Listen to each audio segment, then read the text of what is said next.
Before we get started, I have a quick favor. I've been self-funding the Finding Genius podcast for 5 years now. I've done over 3,000 episodes. And as you can see on YouTube, we're up over 1 million views on the channel, which is fantastic. The next thing I really want to push on is to get up to 10,000 subscribers. Because once we do, we'll be able to put a donate button and we'll be able to solicit donations to help keep the podcast running and to also get the Finding Genius Foundation moving along. We have a big project studying anxiety, depression, and PTSD and working on a product to help people overcome these problems because I've seen them explode recently after the last 2 years of the whole virus situation. So if you would, please subscribe to the podcast. That would help us tremendously. Give us a thumbs up and check in the description for Buy Me a Coffee. It's about $5. If you could buy me a coffee, I'd really appreciate it. It would help keep the channel going, and I love coffee. Thank you.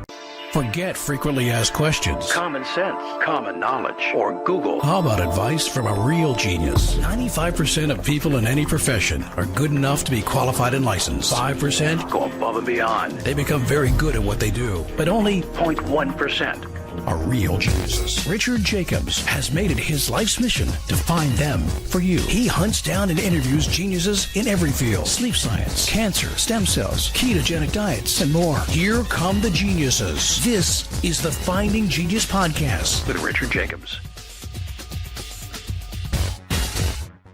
Hello, this is Richard Jacobs with the Finding Genius Podcast. My guest today is Mary Lyn Hammer. She goes by Mary Lyn. She's a health and wellness advocate, author, and Lyme disease and blood infection survivor. She had a near-death experience from it. It was so bad, from what her bio is saying. It took years of, misdiagnoses, ineffective treatments. So she took control of it, her healing journey herself, and has come to a much better place. She has a book called Over My Dead Body, which details her near-death experience and the methods that saved her life. So welcome, Mary Lyn. Thanks for coming. Thank you very much. Pleasure being here. Yeah, if you don't mind, I guess we'll go to the, your history. What happened? How did you contract Lyme and a blood infection? What happened to you? Well, I got the Lyme infection. I was at a conference in Hilton Head, and I grew up in Montana, so the ticks there, you actually see them like sticking out of your body, so they're very obvious, whereas the ones in Hilton Head, I had a bite on my leg that was there for like 4 months,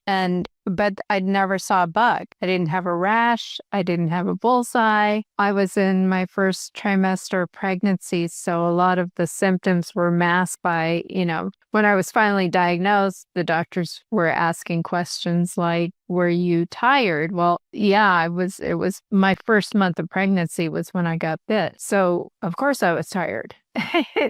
So a lot of the things that happened in the beginning, we thought were related to being pregnant and childbirth. And prior to this, I was a professional dancer and a world-class skier. I was an extreme skier, so I was in extremely good shape. I was used to jumping out of helicopters and jumping off of cliffs and doing all kinds of crazy things. And I was working out and I was getting weaker and weaker and nobody could answer my questions. And I was going from doctor to doctor, and my primary was from Hawaii. So he'd had zero experience with Lyme disease. And they really don't teach about it in medical school. Talk to doctors all over the country, and they've said that they have maybe 2 hours of training about Lyme disease, and that's it. So, it's something that has a lot of very weird symptoms, and the doctors aren't trained to diagnose it. It's kind of like lupus, if you have any experience with that, where a lot of times the diagnosis comes after you have so many of the symptoms in a pattern. And, I kept hearing, well, at your age, and I remember thinking, I just had a baby. I'm not that old. Like, really? And so I just kept looking because I couldn't get answers. And finally, one day I went to a clinic and their intake was 3.5 hours long. And one of the doctors was there filling out personnel paperwork, and he hadn't started work yet. And he asked if he could sit in on my case. And about 20 minutes into the interview, he said, I know what you have, but keep going. And they had an extensive questionnaire, and some of the symptoms I had had for so long, I didn't really think about it, because after I finished answering all these questions, he said, can you feel your feet? And I said, well, no. And he said, how long has it been like that? And I said, like 5 years. And it wasn't that they were completely numb. It was more like a feeling of what they feel like when your feet go to sleep and then they're waking up, like that painful neuropathy, but you can't really feel things. And then he said, do you have a migraine? Do you have a headache? And I said, yes. And he said, how long have you had that? And I said, about 5 years. He said, why didn't you put any of this on your questionnaire? And I said, well, I've just had it for so long, I don't think about it. And, and so we went through this whole conversation like that. And then he said, you have Lyme disease. We can get tests to verify that. When it's later chronic Lyme, the traditional tests become less and less effective. But based on your symptoms, that's what you have. And then he said, do you want to start treatments? And let me tell you that treatments aren't for sissies. And he said, you're going to have days when you can't walk. You'll have days when you can't talk. And you're at days when you just want to die. And he was right. And I was a single mom. Elizabeth was my greatest surprise in life. And so I was a single mom right from the beginning. And my mother was... Were you pregnant while you had Lyme and all this? Or no? Yeah, I got bit by the tick my first month of pregnancy. And so my do this protocol during the pregnancy, or was it too dangerous? No, I wasn't diagnosed for 6.5 years. So okay. My daughter was born with Lyme disease, and I spent years trying to find answers. And then finally we were diagnosed. She was 5 when we were diagnosed. So it keeps carried through in pregnancy. I didn't know that. Is it worse? Was it worse for her because of that? No, she actually, my infection was much worse than hers. So there was a level of, filtering going on there. She had cognitive issues and she was very, very tired, a lot of food allergies, which food allergies aren't a Lyme thing. It's more of an immune system thing. Like the weaker your immune system gets, the harder it is to digest certain foods. So people end up having a lot of, these side effects, and food allergies is part of that. So she was allergic to a lot of foods, and it was very challenging, for a small child to have to, back in those days, when we were diagnosed in 2006. And back in those days, gluten-free food, the bread fell apart. I'd send her to school with these sandwiches that would fall apart, and she just wanted to be a normal kid. And I kept her active just because I felt like moving was important. But she was in gymnastics, and she would do an event and then lay down. And so it was really hard on her, and she had a hard time retaining information. She was smart, but it didn't stick with her. And that was the most heartbreaking thing about it is, when you're told that your child is sick like that, it's just such a thinking feeling. And so when he said, do you have any children? And I said, yes, I have a daughter. And he said, how's her health? And I told him, and he said, she's got it too. You can get it in utero. And so she literally, I was with the same month I got pregnant. So she literally developed in it and was sick the first 8 years of her life until we got rid of it. And how's she now? Is she okay? She's amazing. She still has some cognitive issues, and she's learned to manage them. For the first 3 years after we got rid of the disease, she had to go into tutoring and relearn all of the memorization that happens when kids are in early school, like number, how to add and subtract and cite words. She had to relearn all of that. And so that took about 3 years because she was in the 2nd grade when we got rid of it. And so she was having to do that training at the same time she was doing the training for the 3rd, 4th, and 5th grade, and it took real dedication and a lot of patience to get through that with her. But she graduated from college last year with honors, and Feels great. Yeah, she's pretty amazing. And she's been promoted twice already this year. I'm very proud of her. And, but she's had to learn how to manage the cognitive issues. Okay. Yeah. So how they're not are you horrible, after? but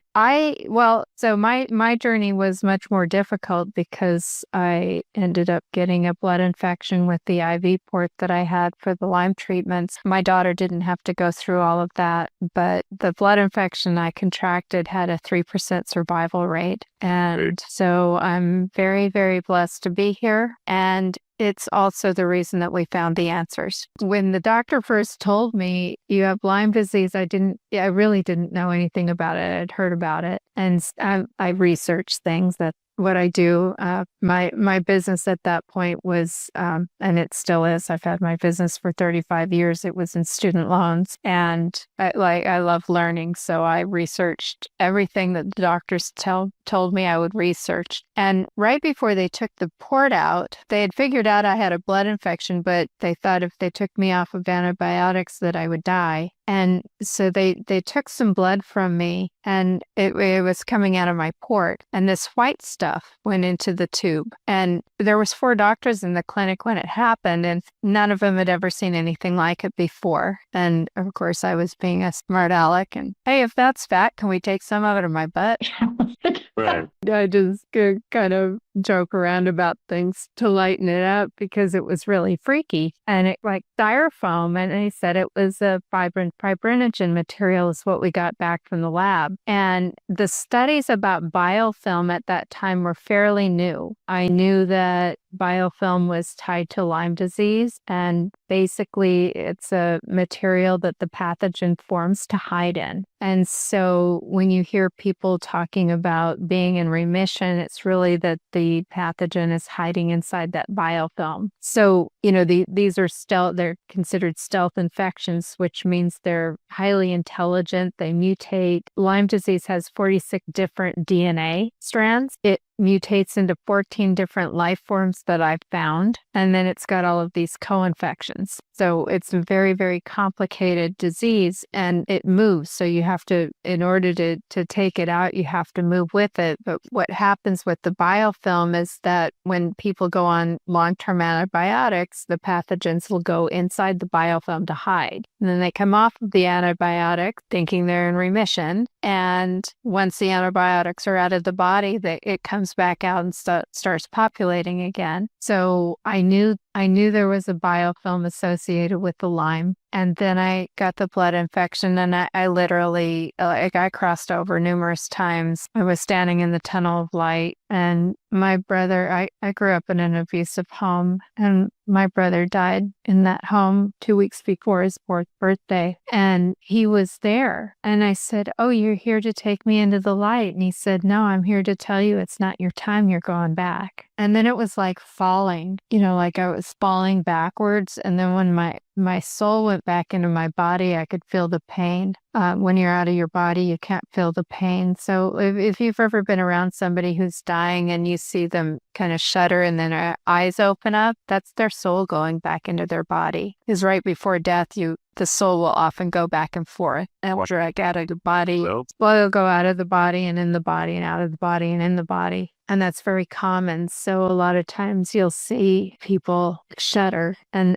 that's what's happening, because when the soul goes back into the body, you feel the pain. And the pain with that blood infection was so horrible, and I don't take pain medicine. That was the only way I could tell if the antibiotics were working or not. So I never took any pain medicine, but it made childbirth look like a stub toe. I mean, it was, Right. and childbirth is pretty horrible. And it was just like my hair hurt, like everything hurt. And it was just awful. And I was laying in bed and praying that I wouldn't die. And I really, one of the reasons I'm here is that some strangers helped me. One of my therapists kept saying, "You have the same patterns as this woman who died from a blood infection," and she had an IV port. And she kept telling me this, and she said she was still in touch with the husband. And it was the week of Labor Day. And I was like, I had turned gray and all my hair had fallen out and my guts were falling out. Like I didn't have enough energy to even hold my guts in. And I called her and I said, "Would you please try and get a hold of this man?" And she did. She called him, and this was on a Tuesday. And he said, "I'm out of town until Friday, and I'll get the name of it then." And she said, "I don't think my patient's going to last that long." And so he called his son, and the son went over to the house and pulled the mom's medical records and got us the name of the blood infection. And then they got me on the right antibiotics, and that saved my life. And I've written them a thank you letter. However, I've never met them. So I really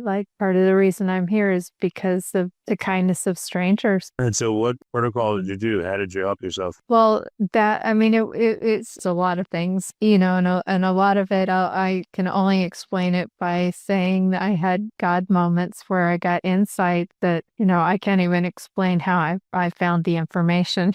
Just, like in 2007 is one of the things, and I bought an energetic device to treat my daughter and me. And I bought it for her because she was so young. I didn't want her on all of these medications and doing, the IVs like I was doing. So I bought this device and I would treat her for 3 days and treat me for 3 days. And then I'd rest on the 7th day. And so then I started testing people who were we called it the IV room. And it was all these people with Lyme disease getting IVs. And I started seeing this pattern of tuberculosis. But when they tested people, it wasn't active tuberculosis. And it was a mycobacterium and a mutation. And so because it was a mutation, I thought it was something that came in through the immunization shot. And so it was really an experiment, but I agreed to do a 6-week protocol of tuberculosis medication.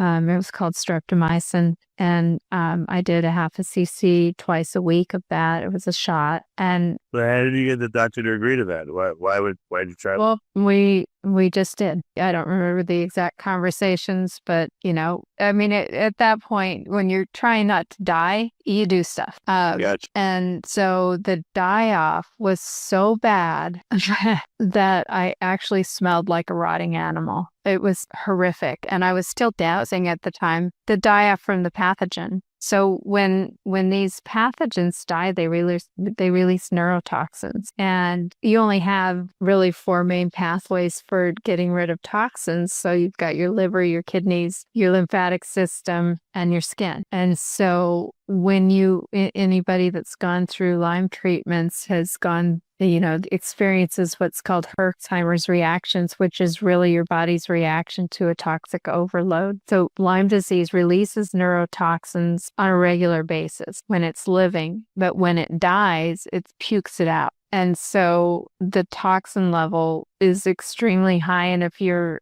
detox system is already clogged, then it's coming out however it can. So it was coming out through my sweat. And I was dancing. We were doing a cha-cha routine. And actually one of my doctors was my dance partner. And every time I raised my hand, I'd be like, I am so sorry. Because it smelled so bad. And but I was significantly better after that. The infection level came way down. And what we thought at the time was that the Lyme was feeding off of the mycotoxins. And so that was in 2007. And the first thing that I've read about that's related to it, I was actually in the middle of writing my book, and the CDC and NIH released a report saying that humans could contract tuberculosis from deer. And that was in 2019. So 12 years later, it was released publicly that that's one of the things that can happen. So it's actually a co-infection.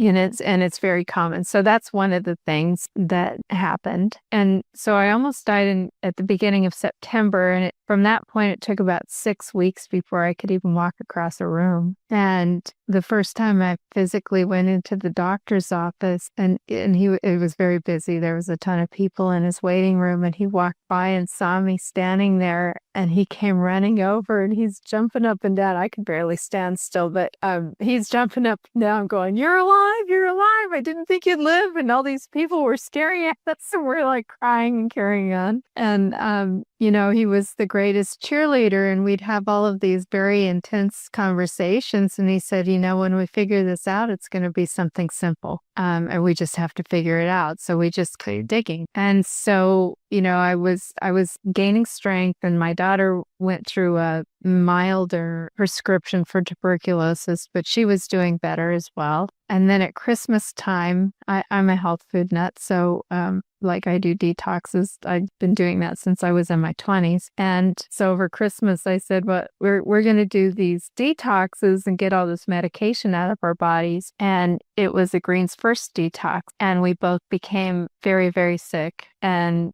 went back to the doctor and he said, your blood infection is back. And I freaked out. And so he was on the phone with the pharmacist and I was sitting at his desk reading the research material about the blood infection. There wasn't even a testing facility in the United States for the blood infection that I had. The man who gave us the name of it, they had sent his wife's blood over to France and got the name of it there because it was not on record here in the United States. And we found out that the infection came in through a contaminated IV bag from China. It's very common over there. It's a waterborne infection that a lot of the people get in the rice paddies where they got a cut on their foot or whatever and they're walking around, they're very wet. And so people die from it all the time over there, but it really hadn't reached the United States until in those years. I don't know if you remember, but there was a big hurricane that went through Haiti and 5 IV bag manufacturers were on that island and they were shut down. And so the medical community started buying IV bags from China. And that's how the infection got to the United States. So, the knowledge of it here was almost non-existent. So I was reading the research material about it, and I got to the point where it said it had a biofilm. And I knew in my gut that was the key. And I said to the doctor, I'm like, this has a biofilm. I was like, this is it. This is the common thing that it has with Lyme disease because Elizabeth got the Lyme back and I got the Lyme and the blood infection back. And what we figured out was that the enzymes from the plants and fruits in this Greens First cleanse were dissolving the biofilm. So we did a whole protocol and we rotated through various enzymes. And about 6 weeks later, my daughter was Lyme-free. My infection was, much worse, especially with it being layered with the blood infection. So it took longer for me to become disease-free, but we've both been disease-free since 2009. And what did you do to get rid of the biofilm? I don't quite understand. What was the protocol to that? The enzymes, we rotated through a lot of different enzymes, and the enzymes break down the biofilm. And this is documented in the medical community now. It was brand new back then that all of these chronic illnesses and pathogens have a biofilm. COVID had a biofilm. As long as a biofilm to protect itself under certain adversarial conditions. Yeah, especially when they're bioengineered infections. Lyme disease was first diagnosed in the United States around a federal laboratory in Lyme, Connecticut. And it's designed to take people out. It doesn't work as fast as, like COVID did. However, before COVID, Lyme disease was the fastest growing epidemic in 6 continents. And it was buried. In fact, the same month that I was diagnosed, which was October 2006, the NIH released a report saying latent chronic Lyme don't exist. And then the Connecticut Attorney General took them to court because it was written by 4 doctors who had never treated later chronic Lyme disease. And the Attorney General won the case and the report was thrown out. And then it was reintroduced, basically the same report, almost word for word, right before the Health Care Act passed in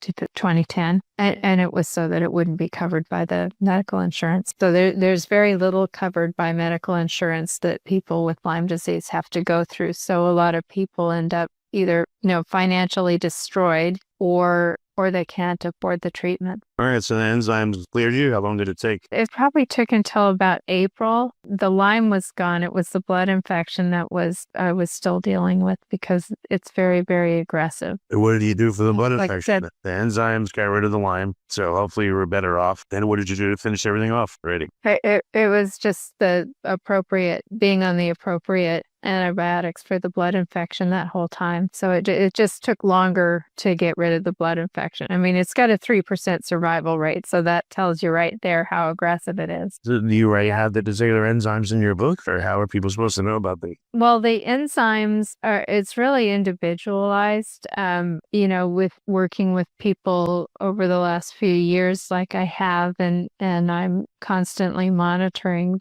my clients in that phase of their healing, which is actually the second phase that I do. The first phase, I do a lot of detoxing and building the immune system up, building the body's strength up, because the toxins are usually clogging everything up before they ever come to me. So we have to get that cleaned up so that they don't get overloaded, and build their immune system up, get rid of the opportunistic infections like viruses and parasites and all of the things that are stealing energy from the body. And those all bring down the body's ability to handle the main pathogen. So I call them opportunistic infections because as your immune system becomes weaker, they start taking off. And then you have all of these different things going on at the same time. So it's very devastating to the body to have something like that happen. So the first phase is detoxing and building up the body's strength and immune system. And then the second phase is when we do the enzyme protocol with the antibiotic to kill the pathogens. And prior to even starting that, we have to assess like if they've ever had any other infections. Like if somebody has had some kind of sepsis in the past, we have to have antibiotics for all of these different things ready to go because everything comes out of the biofilm. It's not just Lyme, it's whatever they've ever had comes out of the biofilm. And so we have to do a lot of preparing to get to that point. And then it's a moving target. So what I've figured out is that the symptoms are based on where the biofilm grows, and it's not the same in everybody. Where are some things, for example? For example, if it's growing around your nerves or in your extremities, like I had the neuropathy in my hands and feet, that's where it was growing for me. I also had tinnitus in my ears for several years, and the biofilm was in my ears. You get foggy thinking, so that's biofilm in your brain. And like with your connective tissue, biofilm grows on the connective tissue, and people are often misdiagnosed with fibromyalgia. And that can be biofilm on the connective tissue where it doesn't allow the muscles to move back and forth. And you do have nerves in your connective tissue. So it becomes very stiff and then nothing can move right. And so it becomes painful. So as the biofilm goes away, these symptoms start going away. Like I do a lot of work in Washington, writing education laws about student loans and federal regulations. And I was in Washington one day and I hadn't felt my feet in about 5 years. And I'd been up on Capitol Hill all day and we were walking to a restaurant. I was with a group of my friends and I said, gosh, my feet hurt. And then I freaked out and I'm like, oh my God, my feet hurt. I'm like jumping for joy and everybody's going, what is wrong with you? I was like, you don't understand. I haven't felt my feet in years, but they hurt like normal. And, that was so exciting. And, the same thing with the migraine. I had a migraine for years. And one day I was in my office and I was looking out the window thinking, just spending time thinking about something and the blinds were open. And then I was like, wait a minute, I'm looking into the sunlight and I'm not reacting to it. And then I got my hearing back. And so all of these things came back as the body was healing. And the only thing they told me at one point, they didn't know if my organs would ever work right again because of, I was so close to dying and everything was shutting down. And the only thing that I have left that doesn't work perfectly now is my thyroid. However, I'm on about a third of the medication that I used to be on. But that's the only, and I'm 63 years old. And so that's the only Yeah, you figured all the sounds. That's great. Yeah. And the greatest joy was seeing my daughter, heal. And in May of that year, so she came home in February, and that was about 6 weeks after we figured out the biofilm. And she said, Mommy, it's the best Monday of my life. And I said, why, honey? And she said, because I'm not tired. And that was the first time in her life that she said that. And then in May, we had the gymnastics show and they did a handstand contest and my daughter won. And her coach, the gym was packed with all the parents and kids. And she said, can I tell Elizabeth's story? And I said, yes. And she said, this is much more than just a handstand contest for this little girl. And she said she's been in my class for years and had Lyme disease and used to have to lay down in between each event. And so this is a very special moment that makes me cry. No, that's a very really cool. special moment that, she had her strength for the first time in her life. And that's why I do what I do. And I still have my student loan busy. I'm like crazy busy. It's absolutely insane right now. But I take on clients as I have time. And getting those phone calls from people where, they've been sick for 30. I have one gal that's been sick for 30 years and she's out hiking with her kids now. And she said, I just had my first normal period in 7 years. I have a minister that I work with that called me one day and she said, and she was about 3 weeks into my protocol. And she said, I did a wedding this weekend and I was standing all day. It didn't wipe me out. And she said, I even danced. And, we're both crying, because she hadn't done that in years. I have people that have been on disability. A dear friend I grew up with who's a complete badass, and she'd been on disability for 8 years. And in about 6 months, she was going to aerobics class and now she coaches. And it's hard to explain the joy that I get out of seeing people get their lives back, because they start losing hope when you're sick for that long. It's hard to be positive and you lose a lot of your support network. You lose a lot of friends. There's a very, very high rate of divorce because, the people get tired of hearing that you don't feel good. And it's also very common that the person with Lyme disease hears over and over, well, you look fine. Because on the outside, you look fine and you're dying inside. Yeah, I don't know. That's horrible. And then I've had thyroid cancer, but that's nothing compared to what you went through. Still, it feels weird. People are laughing and having a good time around you. Just normal. They don't know. And then you're sitting there thinking you're going to die or like much further along with it. And, I wonder if you wonder, like, how could they be happy? Or it just creates like a weird feeling inside yourself to know that your reality is very different from everyone around you, Yeah. And, people become dependent, like a lot of the people in the Lyme group that, when I've gone in and said I healed myself and, some of them get really mean and they're like, there is no cure. Stop saying that. You're misleading people. You're trying to steal from them. And it's like, no, I really am better. And I really do want you to be better. You mean like other Lyme sufferers or who? Yeah, they're people with Lyme disease and they've been told for so long that there's no cure that they believe that. And, and it's hard to pull not all, some people will see it, but they have to be ready to heal. And one of the things that I say that's very difficult to say and even more difficult to hear is, are you more committed to the disease than you are to healing? Because if you're committed to the disease, then you're never going to heal. There is an issue that would make someone, I can see that would make someone very angry at first. And then they have to say, wait a minute, Steady's trying to help me, listen to her, chill out for a second. Yeah. And a very large percentage of people who have Lyme and cancer's very similar, not in how the pathogen works, but although cancer also has a biofilm, but the emotional component of it. And I have this talk with people all the time, and I ask every client I have this question. If you break the word Lyme into two, it's lie and me. So what lie am I telling me that's prohibiting me from getting well? And a lot of times it goes back to these abusive backgrounds that people have where they don't believe they deserve happiness or they don't believe they deserve to have their health. And so there's this emotional component that they have to work through, because if your head's not in the right place, you're never going to heal from something like that. And you've been through something similar. And, having that determination, for me, my daughter was 5 when I was diagnosed and failure was not an option. Failure was not an option when I had the blood infection.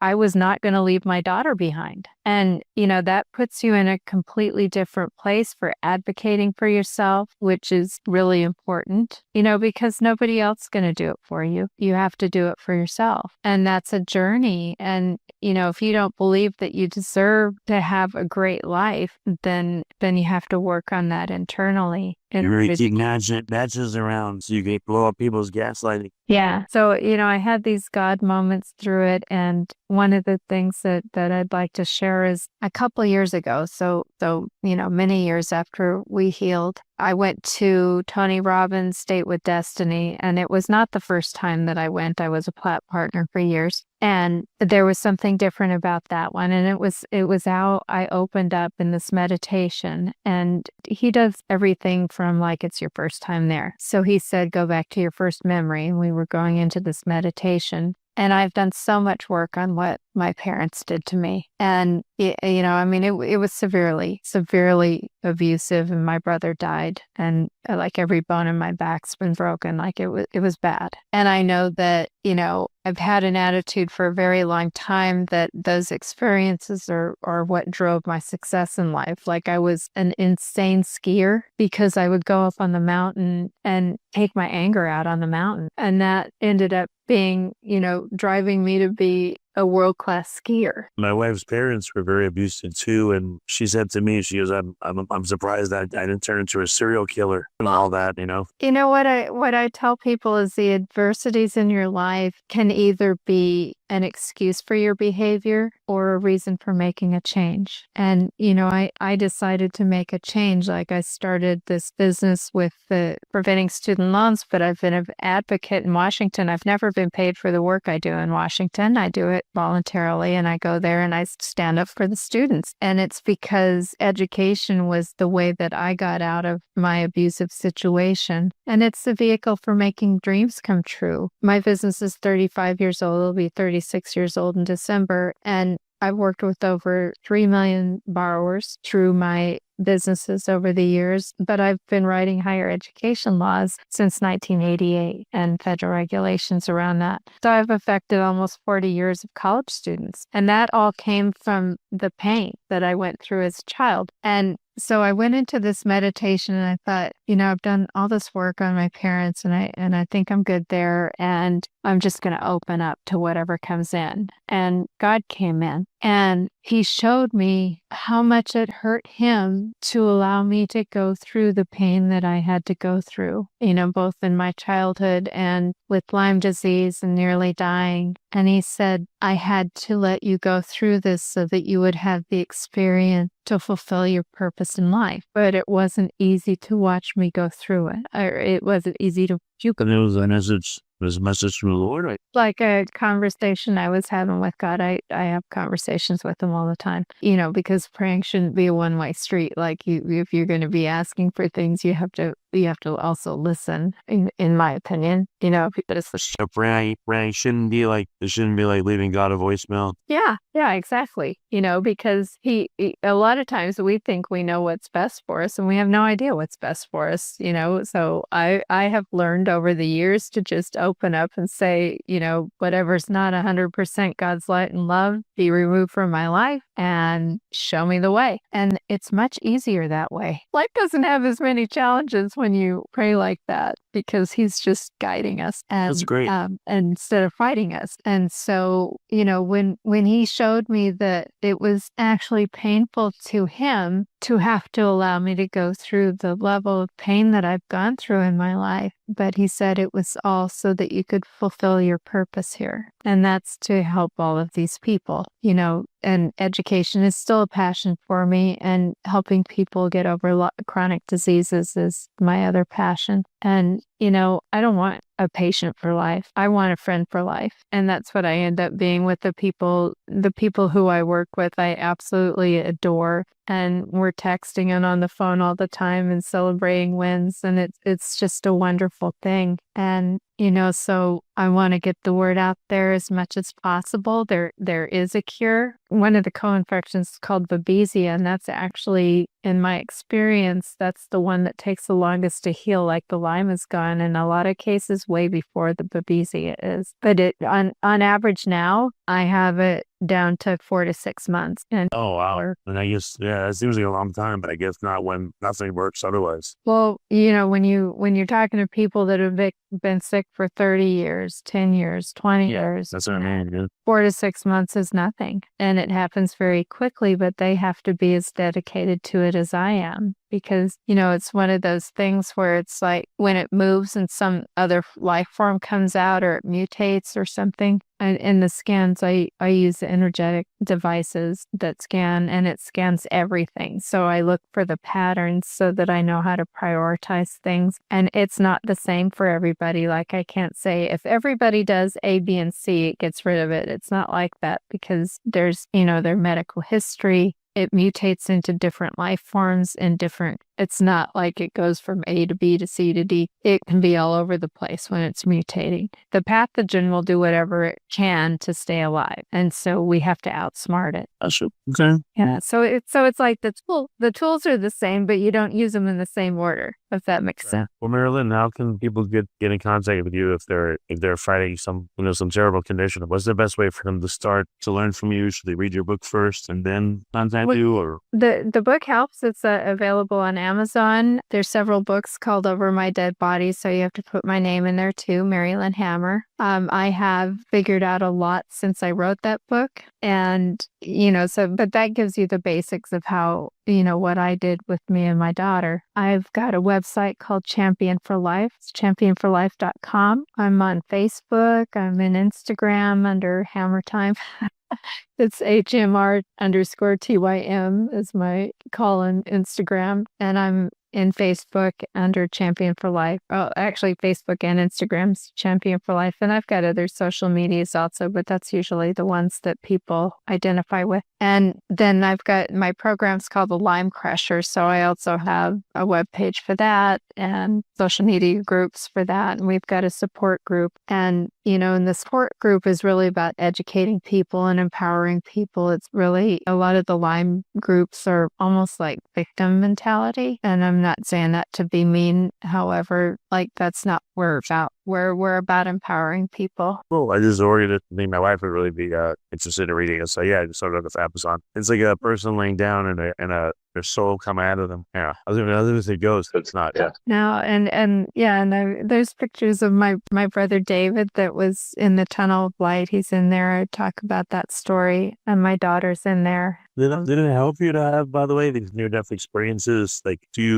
guess you probably don't fear death anymore. Or do you? I have very strong intuitive abilities. I've always had them, probably because my brother was chatting with me since I was a baby. He was really my protector, and he would talk to me when my dad was beating me and, doing other horrible things. And he would say, you're strong, you can make it through this. And right before I wrote the book, I had asked for years, why did you leave me? And he finally answered. And, I said, why did you leave me? And he said, because I could protect you more from heaven than I could on earth. And the minute he said it, I knew it was true, because I don't know if I would have made it through some of the things that I went through if he wasn't there encouraging me or, standing in the tunnel of light saying, it's not your time, you're going back. I have felt him my whole life. And a lot of the things that I do, it's really hard to explain. I pray before I do everything. And it's really not me healing people. It's really God healing people. I'm just the conduit. And so whatever that I get through prayer is what I apply. And, not everything is for everybody. And it doesn't matter, it's not like I only work with people who are Christians. It doesn't matter to me as long as somebody wants to heal. I don't care what somebody's sexual orientation is. I don't care what nationality they are, what color they are. I don't care about any of that stuff. A soul looks like a soul no matter who it comes from. And so, yeah, it's just, you just got to give love to people, and people really need a lot of love when they're that sick. Well, excellent. Well, Mary Lyn, thank you so much for coming and, sharing really personal stuff and just being a person. I really appreciate you coming on this podcast and being who you are. Thank you. Thank you so much. And thank you for the opportunity. I really appreciate it. If you like this podcast, please click the link in the description to subscribe and review us on iTunes. You've been listening to the Finding Genius podcast with Richard Jacobs. If you like what you hear, be sure to review and subscribe to the Finding Genius podcast on iTunes or wherever you listen to podcasts. And want to be smarter than everybody else? Become a premium member at findinggeniuspodcast.com. This podcast is for information only. No advice of any kind is being given. Any action you take or don't take as a result of listening is your sole responsibility. Consult professionals when advice is needed.